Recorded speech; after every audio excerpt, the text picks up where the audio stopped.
আসসালামু আলাইকুম স্যার। ওয়ালাইকুম সালাম ওয়া রাহমাতুল্লাহ। কেমন আছো তাহমিনা?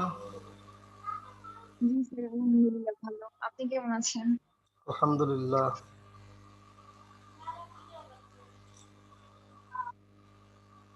তাহমিনা কি অঙ্ক করতে পারতেছো নি অংশীদারি কারবার? জি স্যার। গত ক্লাসের এই অঙ্কটা করেছিলা যেটা দিয়েছিলাম ইউটিউবে, যেটা তোমাদের শেয়ার করে দিয়েছিলাম? জি ভেরি গুড। অংশীদারি কারবার স্যার, বলো। আর এক্সট্রা যে উদাহরণগুলো আছে ওইগুলোও কি আমরা সলভ করব? এক্সট্রা উদাহরণ বলতে? বইয়ের ভিতরে যে আহ, উদাহরণগুলো আছে না ওইগুলো? হ্যাঁ করো, মানে অঙ্ক করতে থাকো, যত করবা তো ভালো। অঙ্ক করতে হবে, উদাহরণ থেকে অঙ্ক দেখে দেখে করবা। জি হ্যাঁ, জি তো এখন যেটা তোমরা করতেছো, যে অঙ্কটা তোমাদের শিখাচ্ছি আর কি, সেটাকে বলা হয় পরিবর্তনশীল মূলধন পদ্ধতি। অর্থাৎ মূলধন চেঞ্জ হয়। যে মূলধন নিয়ে অংশীদাররা ব্যবসা আরম্ভ করেছে, যে মূলধন নিয়ে অংশীদাররা ব্যবসা আরম্ভ করলো, সেটা বছরের শেষে গিয়ে আর একই থাকে না, চেঞ্জ হয়ে যায়। অর্থাৎ ব্যালেন্স বিডি আর ব্যালেন্স সিডি পরিবর্তন হয় বিধে এটাকে বলা হয় পরিবর্তনশীল মূলধন পদ্ধতি।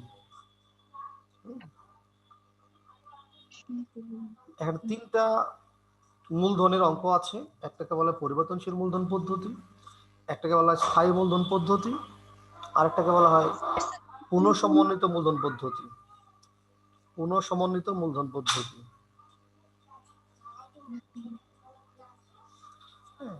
কারিমা, কি অবস্থা? আলহামদুলিল্লাহ ভালো স্যার। যাক আলহামদুলিল্লাহ, ভালো। ভালো হইলে ভালো। করছো বাসায় অঙ্ক করছো কারিমা? জি স্যার। হ্যাঁ, পারছো তো? কোনো সমস্যা তো হয় নাই?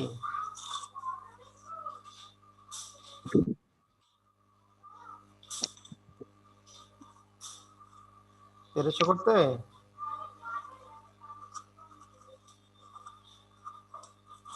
ফারহানা, অঙ্ক করতে পেরেছো? স্যার আসসালামু আলাইকুম। ওয়ালাইকুম সালাম। অঙ্ক করতে পারছো কিনা?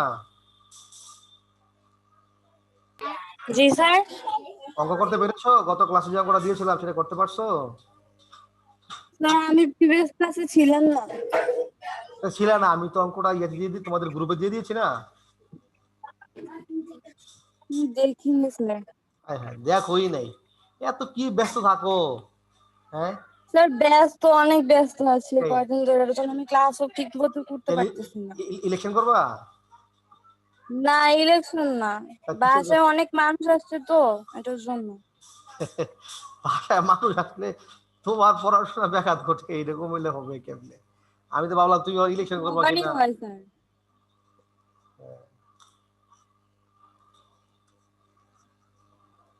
তো ঠিক আছে, দেখো আজকে আমরা আরেকটা অঙ্ক নিয়ে কথা বলবো। নতুন আরেকটা অঙ্ক। আজকে এখনো ইয়ে আসে নাই আমাদের, কি বলে, তামিশা এখনো আসে নাই। ইয়াসটা দেখা যায় মাঝে মাঝে ক্লাস করে, আবার মাঝে মাঝে আসে না। তিশাও তো ক্লাস করে না।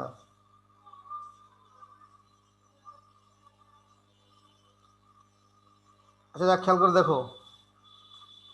ঝর্ণা, নদী ও সাগর একটি অংশীদারি কারবারের তিনজন অংশীদার।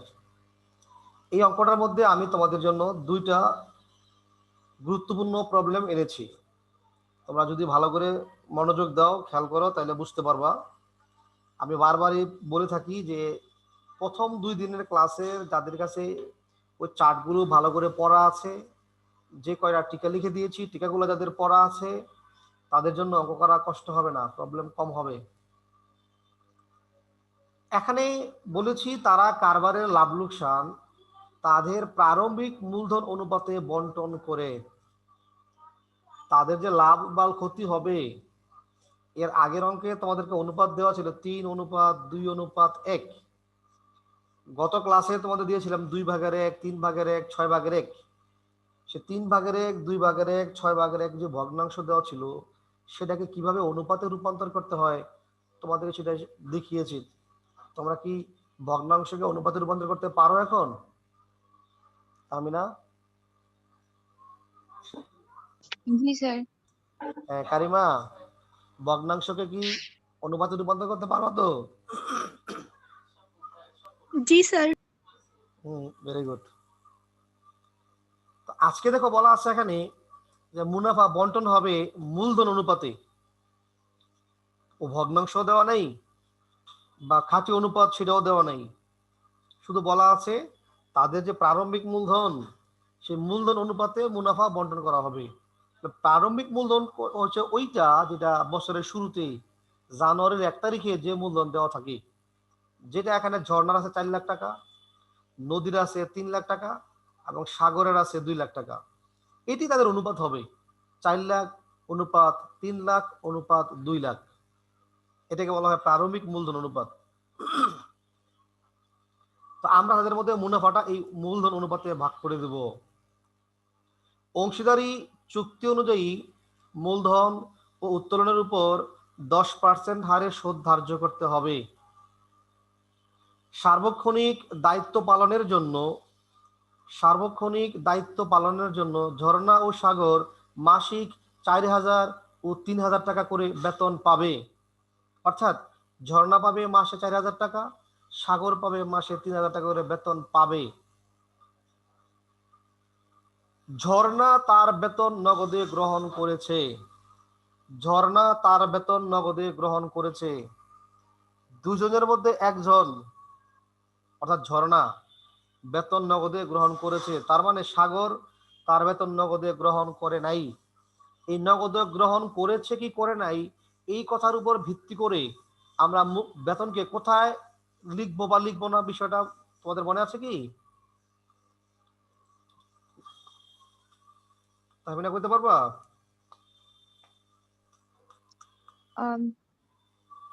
স্যার ঝর্ণার বেতনের টাকাটা ইয়াতে আসবে না অংশীদার মূলধন হিসাবে? আসবে না।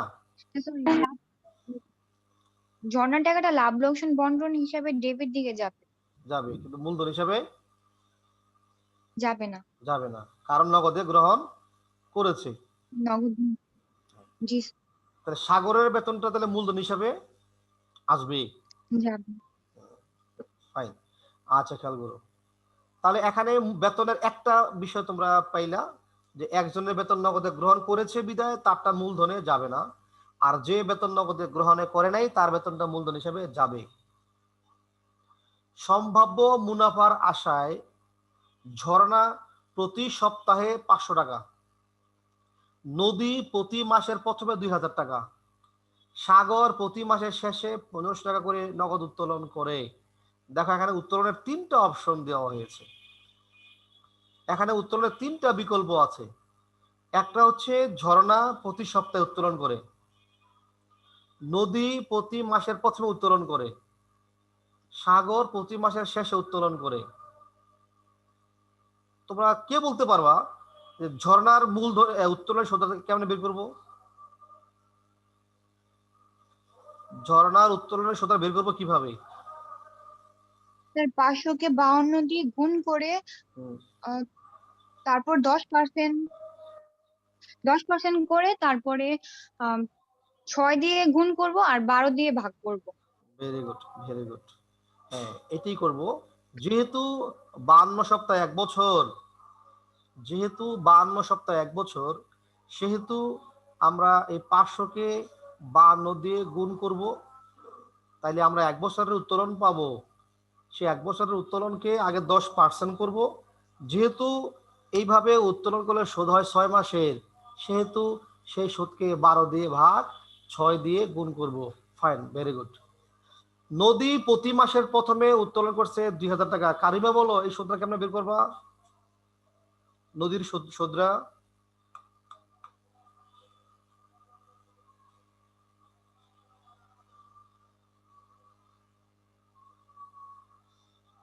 কারিমা? স্যার 2,000-কে 6.5 দিয়ে গুণ করব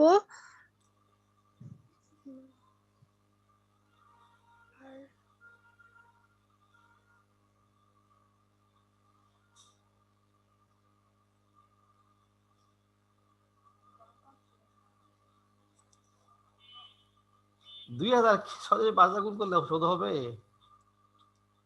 হ্যাঁ কারিমা, শোধ নির্ণয় তোমাকে দেখাইছি, তোমাদেরকে শিখাইছি। রামেশা করতে পারবা? নদীর শোধটা কেমনে বের করবা? রামেশা,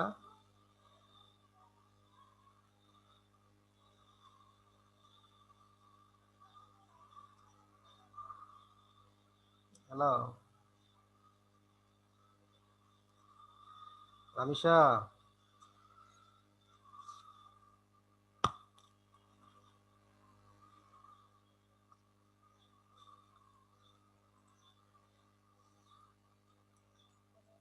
তামিনা বলো স্যার দেখি। আগে 10% করে তারপর হ্যাঁ 6.5 দিয়ে গুণ করব।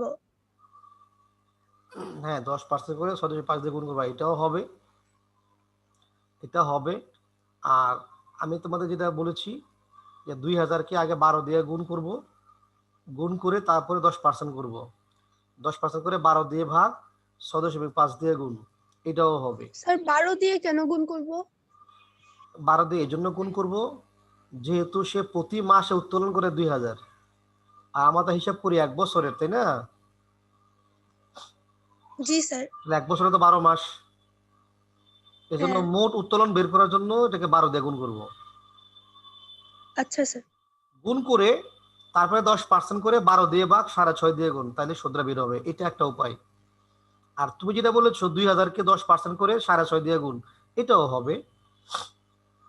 কিন্তু তুমি যেটা বলেছো সেটা করলে যে জায়গাটা সমস্যা হয়, যখন তুমি মূলধন হিসাব করবা, মূলধন হিসাব যখন করবা, তখন মূলধনের ডেবিট দিকে যখন উত্তোলন লিখবা, তখন কিন্তু উত্তোলনটা 12 দিয়ে গুণ করে লিখতে হবে, শুধু 2000 লিখলে হবে না। যাতে এই ভুলটা না হয়, যারা 2000-কে 10% করে 6.5 দিয়ে গুণ করে, তারা ম্যাক্সিমামরা এই ভুলটা করে ফেলে। মূলধনে উত্তোলন লেখার সময় তারা 2000 টাকা উত্তোলন লেখে, সেখানে আর 12 দিয়ে গুণ করে না। এজন্য আমি জিনিসটা ভেবে শিখাই 2000-কে আগে 12 দিয়ে গুণ করো, তাহলে মোট উত্তোলন বের হবে। এই মোট উত্তোলনটাই আবার মূলধন হিসেবে উত্তোলন লেখার সময় এই 12 দিয়ে গুণ করে যে টাকাটা বেরোচ্ছে এটা লিখতে হয়। ওইখানে গিয়ে যদি 2000 লেখো তাহলে আবার ভুল হবে। তাই 12 দিয়ে গুণ করে করাটাই হচ্ছে উত্তম, সুন্দর, এবং ভুল হওয়ার সম্ভাবনা খুব কম থাকবে। কথা বুঝছো না বুঝো নি? জি স্যার। তাহলে 12 দিয়ে গুণ করলে হয় লাভ কি, যে মূলধন করার সময় উত্তোলনের টাকাটা লেখার ক্ষেত্রে ভুল হওয়ার সম্ভাবনা কম থাকে।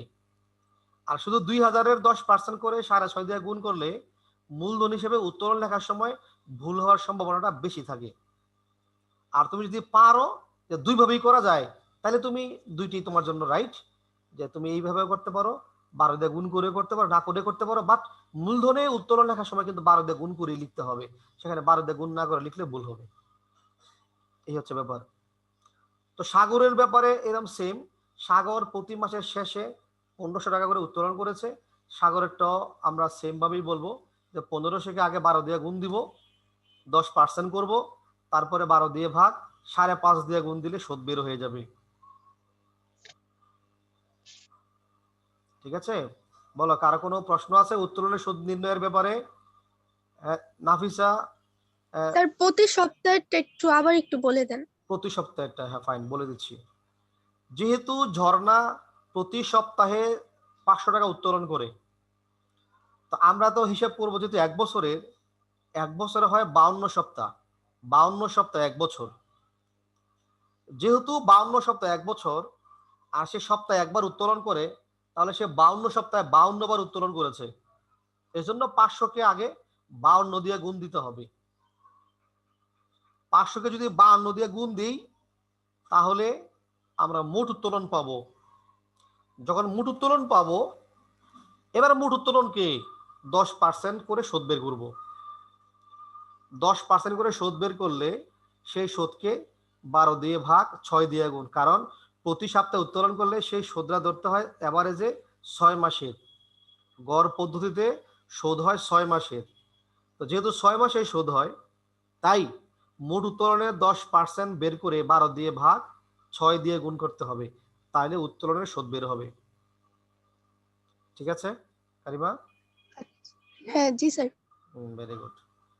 হ্যাঁ, নাফিসা, রামিসা, তোমরা কি এই উত্তরণের শোধ নির্ণয়টা বুঝছো না প্রবলেম আছে? ফারহানা আবার চলে গেল ক্লাস থেকে।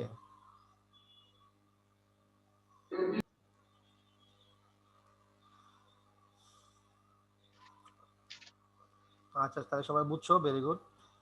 দেখো আমি সামনে আগাচ্ছি। নদী নগদ উত্তোলন ছাড়াও ৩,০০০ টাকার পণ্য উত্তোলন করে, যা হিসাবভুক্ত হয়নি। ১ জুলাই ২০২০ তারিখে ঝর্ণা কারবারকে ২০,০০০ টাকা ঋণ প্রদান করে। ১ জুলাই তারিখে ঝর্ণা কারবারকে ২০,০০০ টাকা ঋণ প্রদান করে। ঋণের সুদের হার এখানে কিছুই বলা নাই, ঋণের সুদ নিয়ে কিছুই উল্লেখ করা নাই। এই ঋণের ব্যাপারে কি সমাধান হবে, কে বলতে পারবা বলো দেখি? 6% ধরবো। কয় মাসের ধরবা? 6 6 মাস। মাসে। 6 মাসে ধরবা, ভেরি গুড। এখানে 6% ধরতে হবে যদি ঋণের ব্যাপারে সুদ দেওয়া হার উল্লেখ না থাকে। ঋণের সুদের হার উল্লেখ না থাকলে সেক্ষেত্রে 6% ধরতে হবে। আর তারিখ তো বলেই আছে জুলাই মাসের 1 তারিখ। যেহেতু জুলাই মাসের 1 তারিখ বলা, সেহেতু সুদ হবে 6 মাসের। তাহলে 6 মাসের সুদ ধরবো 20,000 টাকার।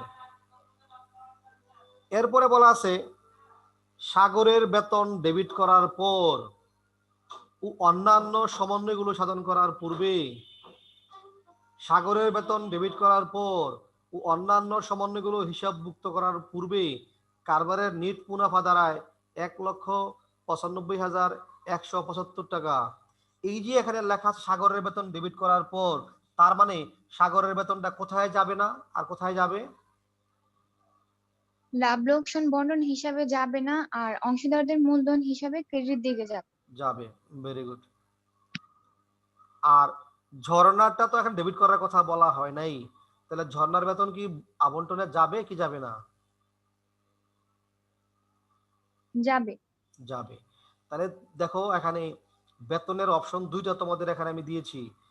একজনেরটা ডেবিট করা হয়েছে, যাটা ডেবিট করা হয়েছে তাটা মূলধনে যাবে না, আর যাটা ডেবিট করা হয় নাই তাটা, সরি আমি আবার বলছি, যারটা ডেবিট করা হয়েছে তারটা আবন্টনে যাবে না, আর যেটা ডেবিট করা হয় নাই সেটা আবন্টন মানে বন্টন হিসেবে যাবে। আর উপরে ছিল নগদে গ্রহণ করেছে একজন, যে নগদে গ্রহণ করেছে তারটা মূলধন হিসেবে যাবে না, আর যে নগদে গ্রহণ করে নাই তারটা মূলধন হিসেবে যাবে। তাহলে বেতনের ব্যাপারটা তোমরা এখান থেকে ক্লিয়ার হইতে পারবা। দুই ধরনের সমন্বয় আমি এখানে দিয়েছি তোমাদেরকে বোঝার জন্য, তোমরা ভালো করে পড়লে বেতনের বিষয়টা ক্লিয়ার হয়ে যাবা। এরপর নিট মুনাফা দেওয়া আছে। এবার আমি দেখো তোমাদের অঙ্কটা দেখাই, সামনে আগাই। দেখো এখানে ক নম্বরে প্রশ্ন করেছে অংশীদারদের মুনাফা বন্টনের অনুপাত নির্ণয় করো। অংশীদারদের মুনাফা বন্টনের অনুপাত নির্ণয় করো। আমি এখানে ক নম্বরে দিয়েছি অংশীদারদের মুনাফা বন্টনের অনুপাত বের করেছি 4 লাখ অনুপাত 3 লাখ অনুপাত 2 লাখ। দেখো তিনটার মধ্যে এখানেও আছে 5টা শূন্য, এখানেও আছে 5টা শূন্য, এখানেও আছে 5টা শূন্য। আমরা এটাকে এমন ভাবে কনভার্ট করে নিয়ে আসবো, ছোট করে নিয়ে আসবো, যাতে মানের কোনো পরিবর্তন না হয়। তো যেহেতু 3 জায়গায় 5টা শূন্য কমন আছে, তাহলে আমরা 3 জায়গা থেকে 5টা শূন্যকে বাদ দিয়ে দিব, অর্থাৎ 1 লাখ দিয়ে ভাগ করব প্রত্যেকটাকে। 5 শূন্য মানে 1 দিয়ে 5 শূন্য দিলে 1 লাখ টাকা হয়, তাহলে প্রত্যেকটাকে আমরা 1 লাখ দিয়ে ভাগ দেব। যদি 1 লাখ দিয়ে ভাগ দেই তাহলে এটা হয় 4, এটা হয় 3, এটা হয় 2। যদি কোনোটার মধ্যে শূন্য 4টা থাকতো তাহলে আমরা 1 লাখ দিয়ে ভাগ করতে পারতাম না। সহজ ভাষায় যদি বলি, এখানে আছে না 5 শূন্য, এখানে 4 শূন্য, এখানে 5 শূন্য, তাহলে আমরা 5টা শূন্যকে বাদ দিতে পারতাম না। তবে 4টা শূন্য কমন, 4 শূন্য বাদ দিয়ে লিখতাম 40। ধরো এখানে আছে 3.5 লাখ, 35, 20 লিখতাম। যেখানে যতটা শূন্য সব জায়গায় থাকবে, কমন থাকবে, ওই শূন্যগুলো আমরা কমাই দিব। কথার অর্থ হলো ভাগ করে এটাকে ছোট করে আনবো। 4 লাখ, 3 লাখ, 2 লাখ, এটা তো হয়ে যায় 9 লাখ। 9 লাখ দিয়ে যদি আমি মুনাফা ভাগ করি, বিষয়টা খুব মানে বিক্ষিপ্ত হয়ে যাবে, মানে ভগ্নাংশ কি দশমিক চলে আসবে, আমাদের মুনাফা বন্টনটা প্রবলেম হবে, কষ্ট হবে। তো এই জন্য মুনাফাটাকে আমরা ছোট করে আনি, বন্টনের অনুপাত রাখি। তো 4 লাখ, 3 লাখ, 2 লাখকে আমরা কাটাকাটি করে মানে ভাগ করে ছোট করে এনে বানাইছি 4, 3, 2। তাহলে কিভাবে ছোট করলাম তোমরা কি বুঝছো? স্যার এটা একবার একটু জি স্যার। বলেন না। আবার বলি, এখানে আছে 4 লাখ, এখানে 3 লাখ, এখানে 2 লাখ। তো নিয়ম হলো কি ছোট করার অর্থ হলো ভাগ করে কমানো। এমন সংখ্যা দিয়ে ভাগ করব যাতে তিনটাকে ভাগ করা যায়। তো আমরা যদি 4 লাখের 1 লাখ দিয়ে ভাগ করি, 1 লাখ 4 লাখের মধ্যে কবার ভাগ করা যায়? 4 বার। জি স্যার। 1 লাখ 3 লাখের মধ্যে ভাগ করা যায় 3 বার। 1 লাখ 2 লাখের মধ্যে ভাগ করা যায় 2 বার। 2 ওকে 2। তো ভাগ করে যদি ছোট করি, এটা হয় 4, এটা হয় 3, এটা হয় 2। এটা কি আমি যদি তোমাদের ছোট করে মানে একেবারে মুখস্থ শব্দের মতো করে বলি যে এখানেও শূন্য আছে 5টা, এখানেও শূন্য আছে 5টা, এখানেও শূন্য আছে 5টা। আমরা এখান থেকে 5টা শূন্য বাদ দিয়ে দিব, এখান থেকে 5টা শূন্য বাদ দিয়ে দিব, এখান থেকে 5টা শূন্য বাদ দিয়ে দেব। তাহলে হয়ে গেল 4, 3, 2, মানে ছোট হয়ে গেল। যে কোনো রাশিকে যদি সকল রাশিকে একই সংখ্যা দ্বারা ভাগ করা হয় তাহলে ওই সংখ্যাগুলোর মানের কোনো পরিবর্তন হয় না, মান ঠিক থাকে। এটা 4 লাখ, 3 লাখ, 2 লাখ লেখা যে কথা, 4, 3, 2 বলা একই কথা। অর্থাৎ এটাকে আমরা ছোট করে আনলাম, লঘিষ্ঠ আকারে প্রকাশ করলাম। ঠিক আছে কিনা, বুঝছো কিনা? জি স্যার। Very good. তাহলে মুনাফা বন্টনের 3টে জিনিস তোমাদের আমি শিখাইলাম। একটা হচ্ছে খাঁটি অনুপাত 3, 2, 1 অনুপাত দেওয়া থাকলে সরাসরি ভাগ করবো আমরা। আর যদি ভগ্নাংশ দেওয়া থাকে 2 এর 1, 3 এর 1, 6 এর 1, সেক্ষেত্রে আমরা এই ভগ্নাংশকে ছোট করে মানে লসাগু করে আমরা অনুপাত বানাই নিব। আর যদি মূলধন অনুপাত দেওয়া থাকে তাহলে এইভাবে আমরা ছোট করে নিব। আর যদি অনুপাত দেওয়া না থাকে তাহলে সমান ভাগে ভাগ করে নিব, 1 অনুপাত 1 অনুপাত 1। এইভাবে আমরা মুনাফাগুলো বন্টন করার অনুপাত নিজেরা তৈরি করে নিব। তো তোমরা যদি অনুপাতটা বুঝে থাকো, দেখো আমি তোমাদের জন্য পরবর্তীতে খ নম্বরে বলা হয়েছে অংশীদারদের লাভ লোকসান বন্টন হিসাব প্রস্তুত করো। লাভ লোকসান বন্টন করার আগে আমি তোমাদের ওই যে কথাটা একটু আগে শিখিয়েছিলাম, মুখে মুখে বলেছি যে কিভাবে উত্তোলনের শোধ নির্ণয় করতে হয়। উত্তোলনের শোধ নির্ণয় এটা ক নম্বরের প্রশ্ন হতে পারতো যে অংশীদারদের উত্তোলনের শোধ নির্ণয় করো। তখন ঝর্ণার উত্তোলনের শোধ, ঝর্ণা মাসে উত্তোলন করে 500, এটাকে 52 দিয়ে গুণ করতে হবে। 52 দিয়ে গুণ করে দেন 10% করব, দেন 12 দিয়ে ভাগ 6 দিয়ে গুণ করব, তাহলে আসবে 1300 টাকা। যেহেতু নদী উত্তোলন করে প্রতি মাসের শুরুতে, তাই এটাকে 2000কে 12 দিয়ে গুণ দিব, দেন 10% করব, আবার দেন 12 দিয়ে ভাগ 6.5 দিয়ে গুণ করব, এটাও শোধ হয় 1300 টাকা। সাগর যেহেতু উত্তোলন করেছে প্রতি মাসে 1500 টাকা, প্রতি মাসের শেষে, তাই সাগরের 1500কে 12 দিয়ে গুণ দিয়ে দেন 10% করব, দেন 12 দিয়ে ভাগ 5.5 দিয়ে গুণ দিব, তার শোধ হলো 825 টাকা। তো 3 জনের উত্তোলনের শোধ পাইলাম আমরা 3425 টাকা। এটা তোমাদের জন্য ক নম্বরের প্রশ্ন আসতে পারে যে অংশীদারদের উত্তোলনের শোধের পরিমাণ নির্ণয় করো। নিশ্চয়ই শোধ নির্ণয়টা তোমরা বুঝতে পেরেছো, কি বলো? জি স্যার। এবার আসো আমরা খ নম্বরে যাই। ঝর্ণা নদী ও সাগরের লাভ লোকসান বন্টন হিসাব 2020 সালের 31 ডিসেম্বর তারিখে সমাপ্ত বছরের জন্য। এই তারিখটা তোমরা হেডলাইনটা সবাই সুন্দর করে লিখবা পরীক্ষায়। আর ঘরগুলা আমি যেভাবে তোমাদের ঘর এঁকে দিচ্ছি পুরো একেবারে বক্স আকারে, তোমরা ঘরগুলো এইভাবে আঁকবা পেন্সিল দিয়ে। ঘর নিচে খালি রাখবা না, নিচের দাগটা যে সীমারেখাটা দিয়েছি এটা কখনো খালি রাখবা না। যদিও আমার এখানে একটা স্লাইডে একটা পেজে আসে নাই, আমরা 2 পেজে করেছি, তোমাদের 1 পেজে আসবে, তোমরা লম্বা করে পেজটা নিবা। না আসলে 2 পেজে গেলে আমার মতো এরকম 2 পেজে যাইবা, সমস্যা নেই, বাট লেখাগুলো যেন স্পষ্ট হয়। প্রথমে লিখবা অংশীদারদের মূলধন হিসাব লিখে মূলধনের শোধ। অংশীদারদের মূলধন হিসাব লিখে মূলধনের শোধ তোমাদেরকে আগে বলেছি যেখানে মূলধন হিসাবে আমি কেন লিখেছি, যে এখানে লিখলাম অংশীদারদের মূলধন হিসাবে, এই জন্য লিখেছি যে এই সুদগুলো আবার মূলধন হিসাবে যাবে, এটা আবার মূলধন হিসাবে যাবে। তো তুমি যদি মূলধনের সুদের জাবেদা করো, যদি তোমাকে বলা হয় অংশীদারদের মূলধনের সুদের জাবেদা জাবেদা লিখো, সমাপনী জাবেদা, তখন তুমি জাবেদা লিখতে হবে এইভাবে, সুদরা লাভ লোকসান বন্টনের কোন দিকে গেছে, ডেবিট দিকে, আবার ডেবিট দিকে। মূলধনের কোন দিকে গেছে, ক্রেডিট দিকে।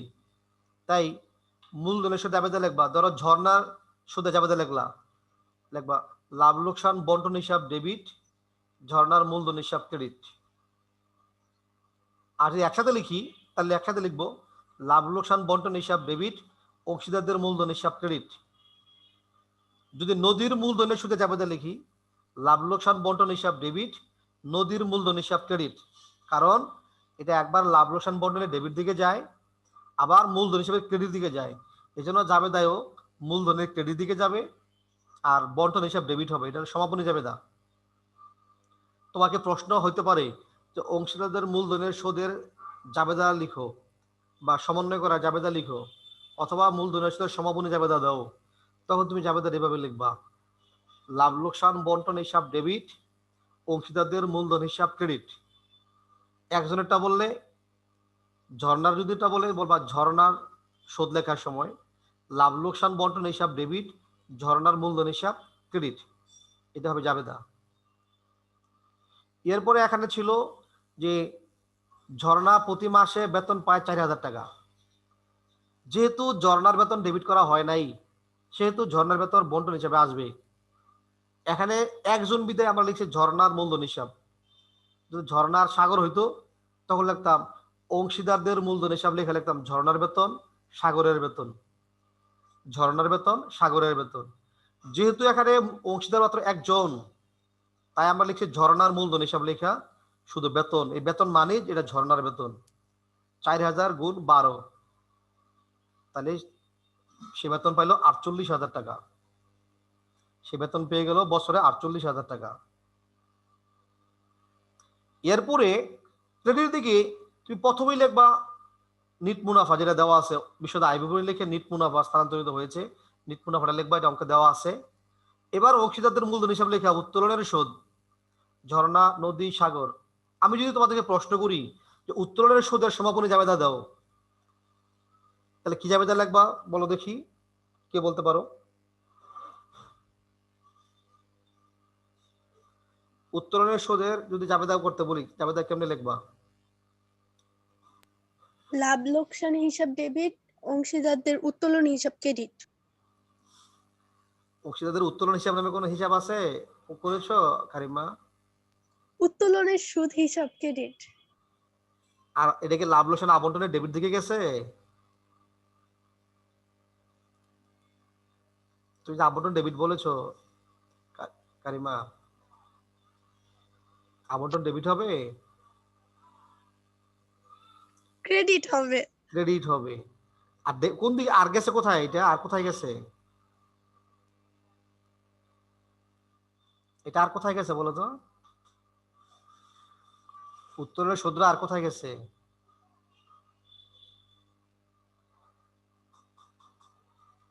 কারিমা? অংশীদারদের মূলধন হিসেবে ডেবিট দিকে। হ্যাঁ, অংশীদারদের মূলধন হিসাবে ডেবিট দিকে গেছে। তাই জাবেদা বলার সময় বলতে মূলধন হিসাব ডেবিট বলতে হবে, অংশীদারদের মূলধন হিসাব যেটা ডেবিটে গেছে তার ডেবিট আগে বলবো, অংশীদারদের মূলধন হিসাব ডেবিট, আর লাভ লোকসান বন্টন হিসাব ক্রেডিট, লাভ লোকসান বন্টন হিসাব ক্রেডিট। এটা উত্তোলনের সুদে জাবেদা। মূলধনের সুদে যা হয়েছে এটা তার বিপরীত হবে। এখানে লিখবো আমরা অংশীদারদের মূলধন হিসাব ডেবিট, লাভ লোকসান বন্টন হিসাব ক্রেডিট। বুঝছো কারিমা? জি স্যার। ফাইন। তাহলে বুঝে থাকলে কারিমা বলো যে নদীর পণ্যোত্তোলন, নদীর মূলধন লেখা পণ্যোত্তোলন লিখছি, এটা পণ্যোত্তোলনে যাবে তারা বলো।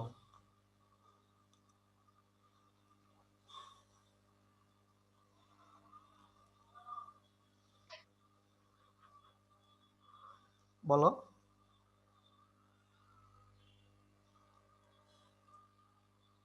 কারিমা, কও তাড়াতাড়ি বলো, ভুল করে বলো না, ভুল হোক না সমস্যা তো নাই।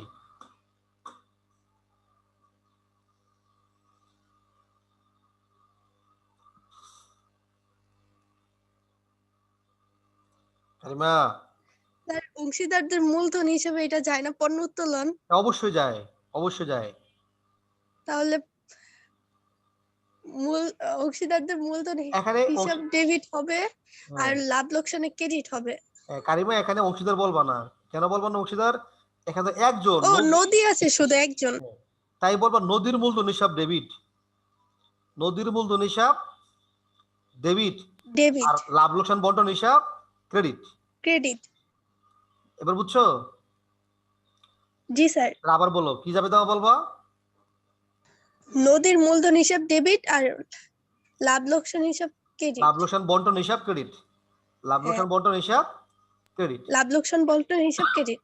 ঠিক আছে, এই তো বুঝে গেছো, ভেরি গুড। দেখো এই পরের অংশ, এখানে ঝর্ণার ঋণ হিসাব।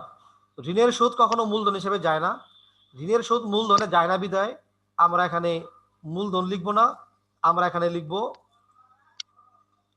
আমরা এখানে লিখবো তোমার কি বলে যে ঋণ হিসাব লিখবো, অংশীদারদের ঋণ হিসাব লিখবো। যেহেতু ঋণ হিসাব লিখে, কে ঋণ দিচ্ছে? ঝর্ণা দিছে, তাহলে ঝর্ণা ঋণ হিসাব লেখা লিখবো ঋণের শোধ। ঋণের শোধ লেখা, এটা 20,000 টাকার 6% করলে হয় 1200, আর 6 মাসে হবে 600, 12 দিয়ে ভাগ 6 দিয়ে গুণ করলে হয় 600। তাই লিখলাম ঋণের শোধ 600 লিখে, এবার ক্রেডিট দিক আগে যোগ করবা, ক্রেডিট দিক যোগ করে সেই যোগফল ডেবিট দিকে লিখবা। লিখার পরে দুদিকের পার্থক্য করলে যে টাকাটা বের হয় 63,000 টাকা, এই 63,000 টাকার নাম হচ্ছে বন্টনযোগ্য মুনাফা। এটার নাম হচ্ছে বন্টনযোগ্য মুনাফা। এই বন্টনযোগ্য মুনাফা এবার আমরা ভাগ করে দেব তিনজনকে, 4, 3, 2 অনুপাতে। 4 আর 3 7 আর 2 9, তাহলে 63,000-কে 9 দিয়ে ভাগ 4 দিয়ে গুণ, 63,000-কে 9 দিয়ে ভাগ 3 দিয়ে গুণ, 63,000-কে 9 দিয়ে ভাগ 2 দিয়ে গুণ। তাহলে ঝর্ণা পাইলো 28,000, নদী পাইলো 21,000, সাগর পাইলো 14,000। এটাকে বলা হয় লাভ লোকসান বন্টন হিসাব। বলো, লাভ লোকসান বন্টন নিয়ে তোমাদের কোনো কনফিউশন থাকলে আমি বলতে পারো,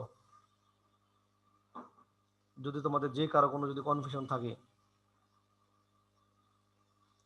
আছে কোনো কনফিউশন?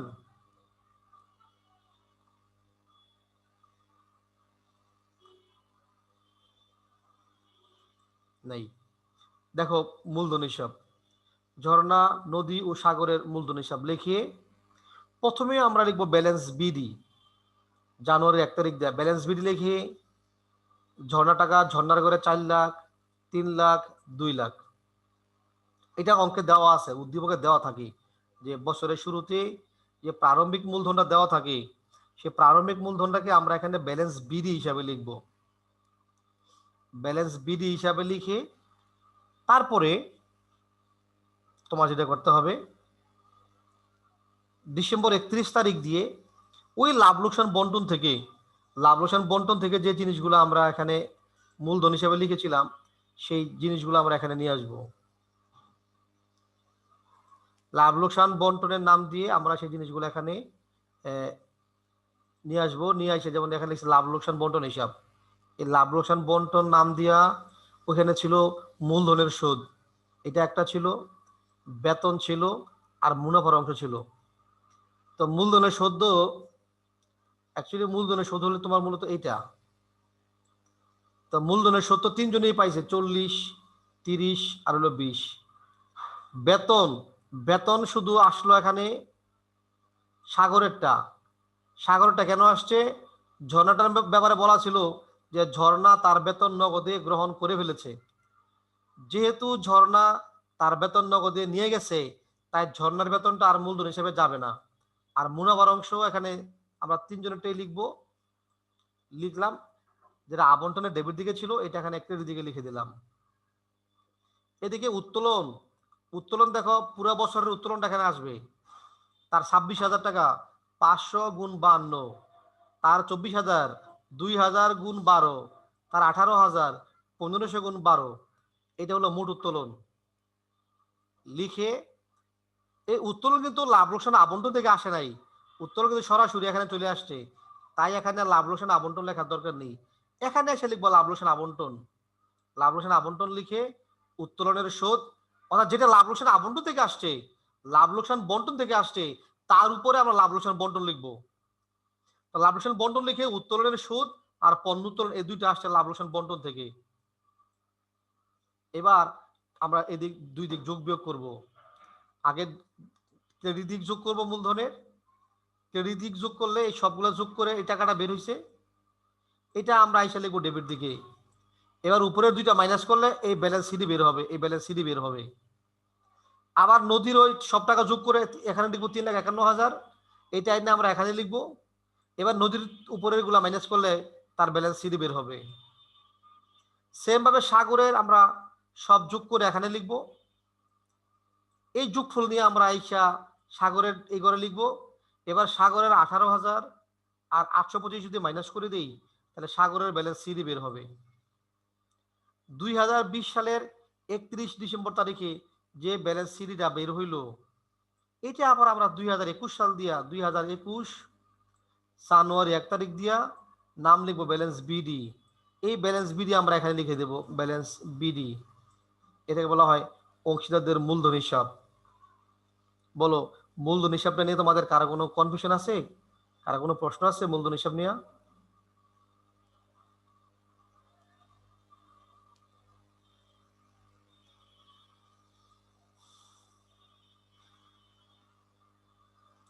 তাহমিনা, কারিমা, নাফিসা, মূলধন হিসাব কি না, বুঝছো? স্যার। বুঝছো? জি স্যার। এখানে তোমাদেরকে আমি একটা জিনিস শর্ট করে দেই, বলে দেই। সৃজনশীল প্রশ্নে যে কোনো ভাবে প্রশ্ন হতে পারে। আমি তো এখানে 3 জনের মূলধন হিসাব করেছি, ঝর্ণা, নদী, সাগর। তোমাকে ক নাম্বারে সৃজনশীল আকারে প্রশ্ন করার সময় এরকম বলতে পারে, ঝর্ণা ও সাগরের মূলধন হিসাব তৈরি করো। ঝর্ণা ও সাগরের মূলধন হিসাব তৈরি করো, নদীরটা বাদ দিতে পারে। তখন কি করতে পারবা না? জি স্যার, ইনশাল্লাহ। তখন তোমাকে কি করতে হবে, শুধু নদীর ঘরটা বাদ দিয়ে দিবা। এই নদীর ঘরটা তুমি লিখবা না, নদীর ঘরটা বাদ দিয়ে লিখবা। তুমি 2 জন এটা দিবা, যা আছে তাই করবা, শুধু নদীর ঘরটা তুমি দিবা না। যদি প্রশ্নে বলে শুধু ঝর্ণার মূলধন হিসাব করো, তাহলে শুধু ঝর্ণার মূলধন হিসাব একটা কর দিবা, তখন সাগরটা বাদ দিবা, সাগরটা বাদ দিয়ে দুইটা একটা করবা, যা আছে তাই করবা, একজনেরটা করবা। এরকম প্রশ্ন হতে পারে যে 3 জনেরটা চাইলো না, চাইলো মাত্র একজনেরটা, অথবা 3 জনেরটাই চাইলো, 3 জনেরটা চাইলে 3 জনেরটাই করবা, একজনেরটা চাইলে একজনেরটা করবা। সুতরাং প্রশ্নে যা চাবে, তুমি এখন শিখতেছো, শিখার সময় তুমি পুরোটা শিখবা, আর উত্তর করার সময় পরীক্ষা যা চাবে, যেটুকু চাইবে তুমি সেইটুকু উত্তর করবা। বুঝছো আমার কথা? জি স্যার। বলো এবার তোমাদের কারো কোনো প্রশ্ন আছে কিনা? স্যার, বলো। স্যার অতিরিক্ত মূলধনের জাবেদা কি হবে? নগদান হিসাব ডেবিট আর অতিরিক্ত মূলধন হিসাব ক্রেডিট। ক্রেডিট, নগদান হিসাব ডেবিট, মূলধন হিসাব ক্রেডিট। অতিরিক্ত মূলধন লিখতে পারো, শুধু মূলধন লিখলে হবে। তখন তুমি এখানে তারিখ দিয়া, এখানে তুমি তারিখ দিবা যে তারিখে মূলধনটা আনছে, এই তারিখ দিয়ে তুমি এখানে নগদান হিসাব, নগদান নাম দিয়ে যে আনছে তার ঘরে, ধরো নদী আনছে, নদীর ঘরে লিখে দিবা, বা সাগর আনলে সাগরের ঘরে লিখবা, অথবা ঝর্ণা আনলে ঝর্ণা ঘরে লিখবা, যে আনবে তার ঘরে লিখে দিবা। ঠিক আছে? আর তারিখের করে যেই তারিখে আনবে তুমি ওই তারিখটা লিখবা। সেটা বছরের মাঝে হতে পারে, 3 মাস পরে হতে পারে, 6 মাস পরে হতে পারে, যেই তারিখে আনবে তারিখটা লিখে দিবে এখানে। ঠিক আছে তামিনা? জি স্যার। বলো আর কোনো প্রশ্ন আছে তোমাদের? না স্যার। কারিমা, কোনো প্রশ্ন আছে? না স্যার। আমাদের রামিসারা চলে গেল কেন ক্লাস থেকে? ওদের কি, স্যার ওর নেটে হয়তো বা প্রবলেম। ওরা কি বুঝতে পারতেছে না নাকি? স্যার রামেশের কথা শুনতেছিল না।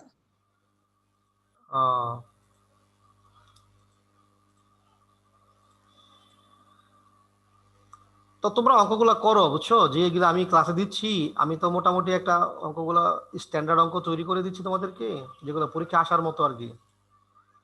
সুতরাং তোমরা অঙ্কগুলো বাসায় করো, আর বই থেকেও এক্সাম্পল আছে, এক্সারসাইজ আছে, দেখে দেখে তোমরা অঙ্কগুলো করো, করলে তোমাদের ভালো হবে। আমি সামনে আগামী ক্লাসে তোমাদেরকে আরেকটু নতুন একটা নিয়মের আরেকটু সামনে আগাবো। এখানে তো শুধু দিয়েছি বেতনের আর হলো উত্তরণের অপশনগুলো নিয়ে এসেছি।